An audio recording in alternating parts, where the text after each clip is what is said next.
मुंबई आणि कोकणासह राज्यभरामध्ये 24 मे पर्यंत जोरदार पावसाची शक्यता. हवामान विभागाने वर्तवला अंदाज. 30 ते 40 किलोमीटर वेगाने वारे वाहण्याचीही शक्यता. रायगड, रत्नागिरी, सिंधुदुर्गासह सातारा, कोल्हापूर, संभाजीनगर तसंच सोलापूर आणि बीड जिल्ह्याला पावसाचा ऑरेंज अलर्ट जारी. ठाण्यातल्या सीपी तलाव परिसरामध्ये सुरक्षा भिंत कोसळली आणि रस्त्याच्या बाजूला पार्क केलेल्या 2 4-चाकी वाहनांचं तसंच एका रिक्षेचं सुद्धा नुकसान झालं. सुरक्षेच्या कारणास्तव परिसरामध्ये धोकापट्टी लावून बॅरिकेड. फुलेवाड्याला सुद्धा पुण्यात झालेल्या मुसळधार पावसाचा फटका. फुलेवाड्यातील चबुत्र्यावरील छताचा भाग निखळला. प्रशासनाने त्वरित दखल घेऊन जतन आणि दुरुस्तीचं काम हाती घ्यावं अशी मागणी.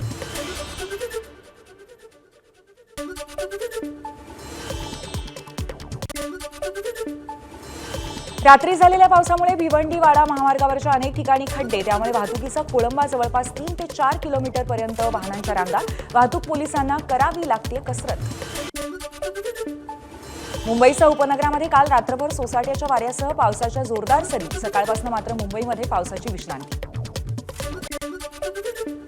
काल रात्रभर पडलेल्या मुसळधार पावसाचा मुंबईतल्या लोकल सेवेवरती परिणाम. मध्य रेल्वेची वाहतूक 10 मिनिटं तर पश्चिम रेल्वेची वाहतूक 5 ते 10 मिनिटं उशिराने. आणि आज दिवसभर पावसाची शक्यता. मुसळधार पावसाने नागपूरच्या हिंगणा तालुक्यातील संत्र आणि मोसंबी बागांचं मोठं नुकसान. अनेक ठिकाणी संत्र्याची झाडं समूळ उखडली. तात्काळ पंचनामा करून नुकसान भरपाई देण्याची शेतकऱ्यांची मागणी. हवामान विभागाकडून यंदा पाऊस लवकर येणार असल्याचा अंदाज व्यक्त. त्यामुळे तळकोकणामध्ये शेतीच्या कामांची लगबग. शेतकऱ्यांची नांगरणी करत भात पेरणीला सुरुवात. जजिरा जिल्हा 26 मे पासून 31 ऑगस्टपर्यंत पर्यटकांसाठी बंद राहणार. पावसाळ्यादरम्यान समुद्रामध्ये मोठ्या लाटा उसळत असतात. म्हणून खबरदारी म्हणून दरवर्षी या किल्ल्यावरती पर्यटकांना जाण्यासाठी बंदी करण्यात येते. पुण्याच्या भुगावमध्ये सोसाट्याच्या वाऱ्यामुळे होर्डिंगवरचं बॅनर फाटून रस्त्याच्या मधोमध असलेल्या तारेवरती अडकलं. प्रशासन आणि स्थानिक नागरिकांनी फ्लेक्स तारेवरनं काढून टाकत मार्ग मोकळा केला. धाराशिवमध्येही रात्रभर पावसाची संततधार. मागच्या 4 ते 5 दिवसांपासून सुरू असलेल्या पावसाने अनेक ठिकाणी रस्ते जलमय. मे महिन्यामध्ये धाराशिव जिल्ह्याला पाणी टंचाईच्या झळा बसत असताना पावसाची धुवाधार बॅटिंग. यंदा सरासरीपेक्षा 7 ते 17% अधिक पावसाची शक्यता. मुख्यमंत्री फडणवीसांची पत्रकार परिषदेत माहिती. मान्सून महाराष्ट्रामध्ये वेळेआधीच दाखल होण्याचा हवामान खात्याचा अंदाज.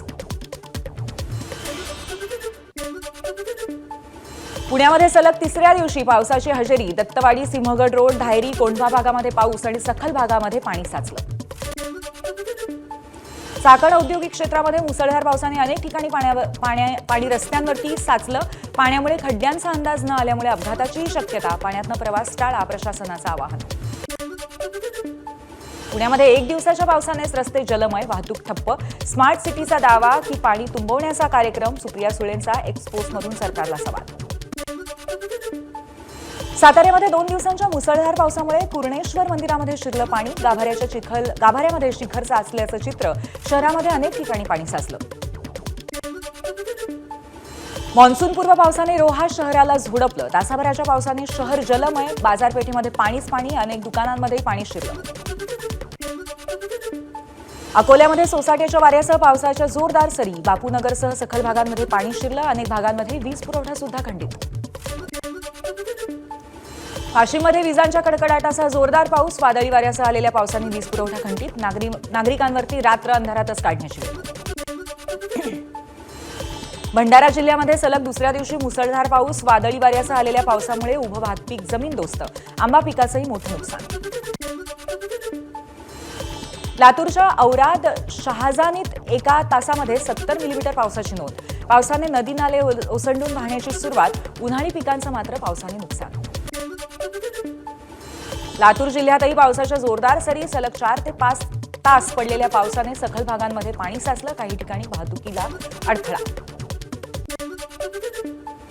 गोव्यामध्येही मान्सूनपूर्व पाऊस. पणजीतील उत्तर गोवा जिल्हाधिकारी कार्यालयाजवळ पावसामुळे भलं मोठं झाड रस्त्यावरती कोसळलं. त्यामुळे 10 दुचाकींचं नुकसान. दिल्ली एनसीआरमध्ये वादळासह मुसळधार पाऊस. काही भागामध्ये गारपीट. पावसाचा मेट्रो सेवेवर परिणाम. एबीपी माझा, उघडा डोळे बघा नीट.